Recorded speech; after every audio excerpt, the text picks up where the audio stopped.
Evening, all of you. Welcome to this channel named Geeks for Geeks School. So, as you guys know very well, we were working on this runner game, and the things that we are done defining the code for in this Sublime text platform are these. So, we are done with defining the code for this amazingly beautiful window. We are done with defining the code for getting this screen. This is the second screen that the user will get redirected to when the game will get over. Now, start game, he can simply press the spacebar key and the game will get restarted. The moment the snail will collide with the player, again it will get redirected on this screen. Now the user want to game, spacebar key, and he can also make the player jump like this. Right, so you can see the score also getting incremented by one regularly, and as soon as you will go back to the game, what will happen? The score will again start from zero, right? And go on incrementing till the time I play the game. So that's what we are done defining the code up till now. Now it's time for us to do something for this blue window which is appearing. What I want is initially when the users start the game, I would like him to uh, come on this screen first instead of going directly to the main screen where he's able to see the player as well as the screen getting reflected. I want him to get to the second screen, this one. I would like to make it the first screen. Now, how will we do that? So let's come down first over here and let's do one thing. Let's make it false. So initially, if I will keep it false, initially if this game active is equal to false, then what will happen? The user, instead of getting onto that game window directly, it will first come on the second window, which is the blue one. I hope so. I am correct. Okay, it's not showing me anything. Why is it so? I have this over here. While this game active is true, then this wrong will happen. If the game active is equal to false. Okay, got it. What I can do instead of putting this if the way I have done, instead of making it part of this if control statement, let's put it in the else part of this if control statement. So let's make it. I think now we will be able to get the required output. Let's check it out. Game active. Let me eliminate this from here. Okay, so I am on the screen now. Let's press the spacebar key and see whether we will be able to start the game. Yes, I am able to start the game. Right? So that's how if you know the lines of code, if you know exactly what all things we have used for creating a game, you can make changes in the game at any point of time and make it look the way you want, right? Okay, now it's time for us to enlarge the size of that sprite which is visible to us right on the first screen, which is this. I'm talking about this player sprite over here. So it's very small, it's not looking nice. I would like to double up its size. So how can we do that? There is a function named transform that we used in one of the previous lectures. I don't know whether you attended that lecture or not, but yes, we did. I did told you about that transform function. Now I'm going to make use of the same function in order to make the size of the sprite I have used on the very first screen. To scale up the size. Here, right? So here, underscore stand and underscore. I would like to just use this variable. And here I can pass dot. That's the function I was talking about transform. And that's the way you can access it. Pygame dot transform dot scale. And after that, you need to pass the name of the variable which the player's image is there. So we have the image in this player underscore stack. Right? So we can simply copy it and we can put it over here. We can pass it as a parameter here. And it's time for us to put the point at which I want to at which you want to see the player getting reflected. So I reflected it somewhere over here in the middle of the screen. Now, till the time we'll call it inside this while loop, which is the main game loop, we'll not be able to see the scaled up player. What we need to do here is that's the point. This is the point where we're calling the players right on that loop. That's what I have to find out. I think it's game active. So when game is active, screen.get player search. Okay, and I am looking for player stand. Looking for player stand. Find that.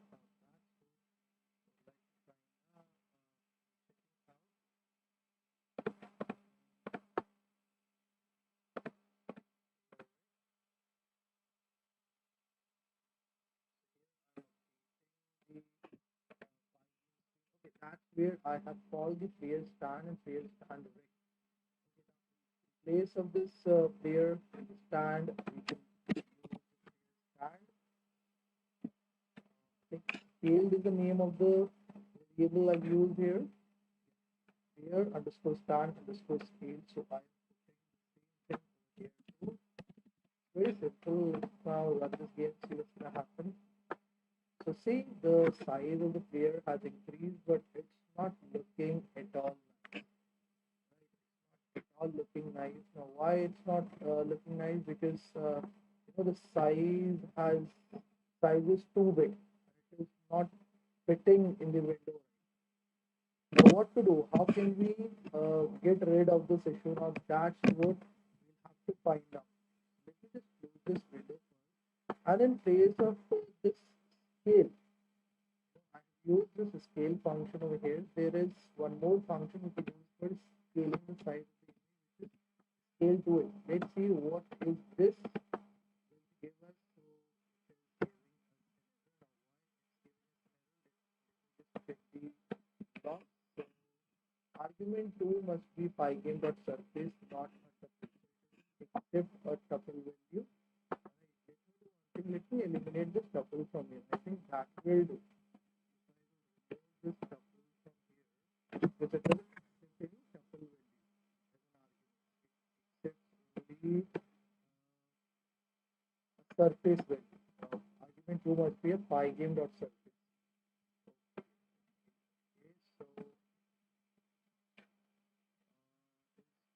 Okay, so let me just run this and see what's going to happen with it.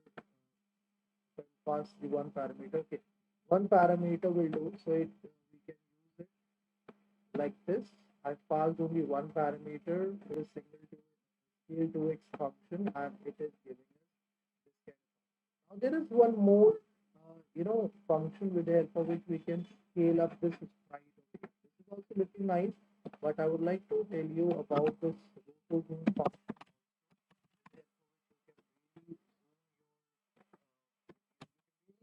Enlarge the size of your sprite. So and after that we can pass the coordinates now run the game and see what's gonna happen. Okay, so we are able to see a sprite and it is much better, looking much nicer as in comparison to the sprite, the kind of image we were getting from right? That's the reason we would like to go with this instead of going with scale tools. Now I would like to show you one more thing about this rotor zoom. So this is the angle at which this is the angle I've defined over here. If I want to rotate this sprite by 90 degrees, so you can put 90 and let's now run the code and see what can happen. See, we have successfully rotated this sprite by through 90 degrees. Right? So that is the magic of rotor zoom. That's how you can differentiate it from the scale tool. Now I would like to keep it at 0. Let's run the game again and see whether we'll be able to get the required output here. It's looking amazing, beautiful. So it's time for us to define the code within, so we can get some text also reflected on the display window. So I would like to uh, game name and let's use this function font, right? And you remember this function render, right? So we can use this function and let's put render game inside these simple inverted commas. So it accepts three values. One is this, second one is let's make it false, right? And the third one is the tuple value, So we can pass RGB values for the color, which we would like to see this getting reflected on the blue glow window. That's the color 111, 160. The text getting reflected in. Now, how shall we bring the text on the window? We use the rectangle concept, the way we use rectangle here and the way we use rectangle for all the other things in order to bring them on the display window. In the same way, we use the rectangle concept here also for getting this thing reflected on the display window. So let's use that to game underscore name underscore red. We can then call the variable and it's time for us to use this get array method which can help us in creating the rectangle in the back side of the text that is this runner game. And let's now pass it a value at the point where I would like to see the text getting reflected. That's the point where I would like to see this runner game getting reflected. Right. Now, what is next? Next thing is to use the split function. We need to use the split function, right, in order to bring it on the display window. So that's where the game active value will become false, and we will be able to see the screen will be filled with this color. We'll be able to see the player, the standing player also on the screen, right? So here only we can define the code for game thing reflected on our screen. So screen dot split is a function. Here let's pass game name and game name list as parameters for this function game name list. Let's now run this whole thing and see what's gonna happen. So in the beginning, I will get to see this runner game and this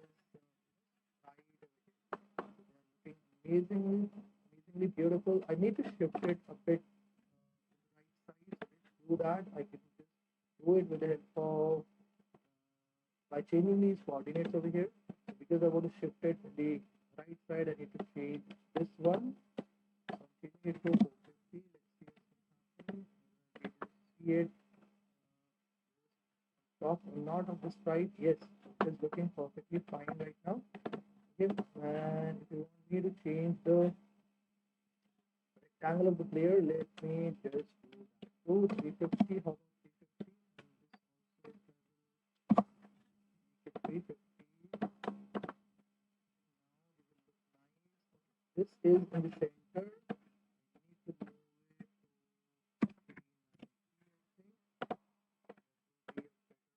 Yeah, perfectly.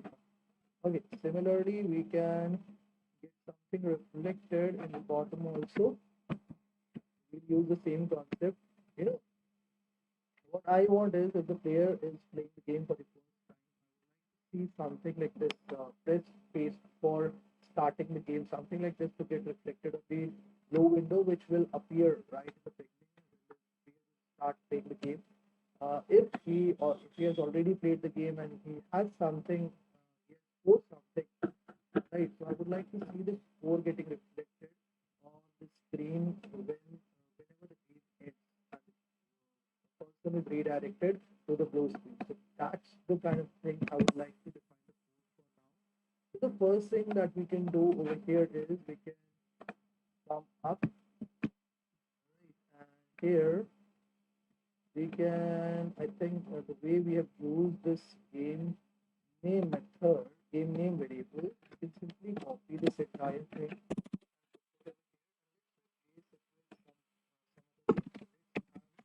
game message, right? This, and here we can have something like this is Pura. Okay, we have same color. Then we have this game name, right? So we can change the this variable also. Let's have game message, right? Okay, I would like to this. I would like to use this game message, and this will create a rectangle at the back side of this game message. And at what point I want to see it getting reflected. Now that's what I need to put here. So the x value should remain same. I need to shift it a bit down because I want to see it getting reflected at the bottom of this sprite of the game of the player. Sorry. So bottom of the player is going to come. If I'll put the 50, that will do. Right? Okay. Now, how will I bring it on my display window? Very simple. We can simply copy this code and we can put it over here like this. Let's change this one to game message. I would like to change this one to game message text. Now, if I will run the code, see this message over here. See, press space to run. Okay, now if you want to shift it a bit down, we can come up and let's see this value to somewhere around 370. I think that will do. Okay, so it's looking perfectly fine now. See, we have this player, we have this game on the top of this player, and we have this space to run. The bottom side of this. Right now, if I will hit the spacebar key, I'm able to play the game, and the moment it comes on this screen, again able to see the text as well as the text.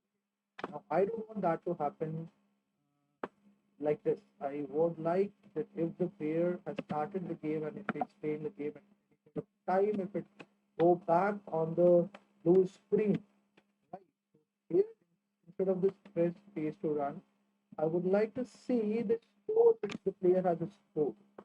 Okay, so what we can do, it's a very simple code that we can use and get this kind of output. We can come up over here. So that's the function which is helping us in calculating this code and getting it reflected on the display. And it is coming, it is getting saved in this current underscore time main variable. So here we can come down and we can simply return us the value of current underscore time. That's the first thing that we can ask this function to do. Now the next thing that we can do here is we can define a separate variable. So I am using this score and I have initialized it with this value z. Okay, now just come down in this while control statement and here we use this. So we have used this sky surface. Where is that sky surface? That's the one. So that's where we are calling this display store function. Right? Instead of calling it like this, we can put it. We can assign the value of this display store to this store variable. Fine, and then what we can do, we can come down and we can define a. Yeah. So here, what we can do, that's the point where we're calling the message. Right? Just above it, we can put this 4 underscore message. So that's a separate, what we call it, that's a separate variable which I am defining here. Okay, when you see the entire code, you will be able to understand it more clearly. Definitely. So 4 underscore message we can use, and then we can simply put here test dot test underscore one. Okay, and then we can render it. Render, and I would like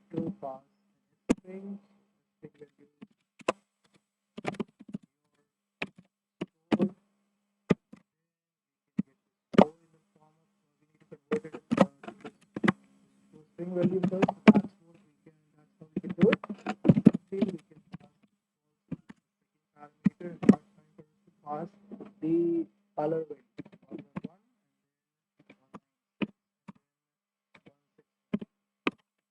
Fine. So that's what we are going to see. That's what is going to get stored in this store message named variable. It's time for us to now define the rectangle for this store message. See what we are doing right now. Earlier we were defining the variable as well as the rectangle variable before this while control statement. That's the main loop. While loop. Right, before this while loop we were defining the variable as well as the rectangle variable.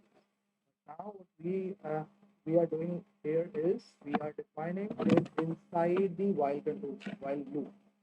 So that's the only difference, but the output is going to be the same. Store underscore message. That's the second variable I have defined here, and that is going to serve for us. That is going to help us in creating a rectangle for this store. Store message, and then we can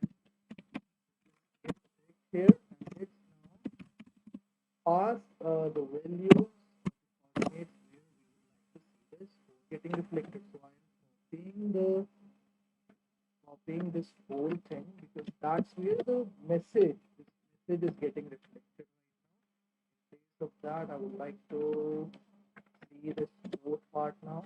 That's how we can get it. Okay, and after this we can define a condition over here. Because if the game is the user is playing the game for the first time, then the score should not be visible to him. Score would be zero, obviously. It says we have played the game and the game ended at some point of time. So at that time, the score should be visible to him. So what we can do, we can after this screen dot split game message. Here we have defined the code for this game name, right?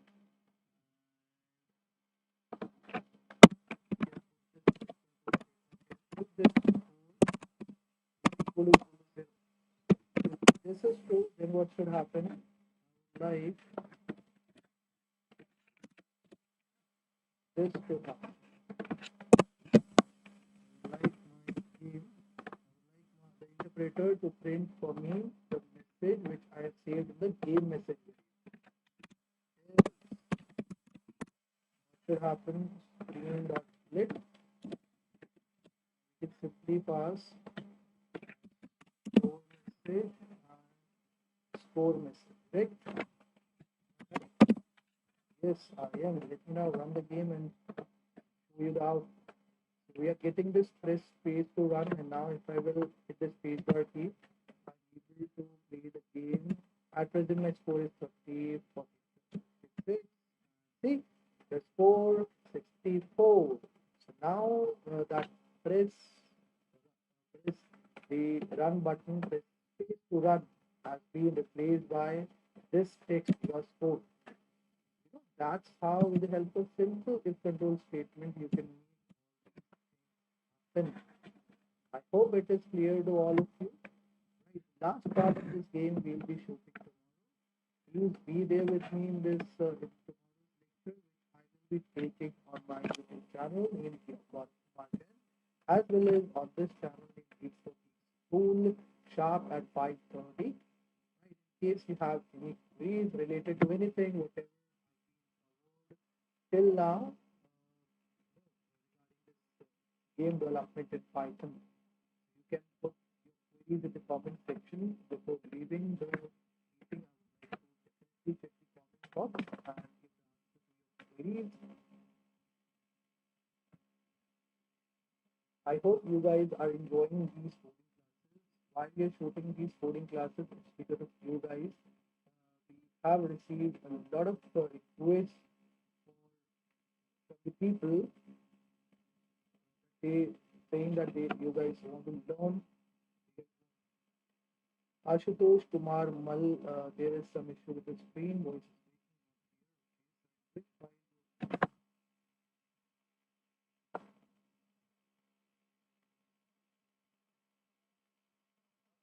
Oh, it's perfectly fine, I think. Any other thing you would like to know?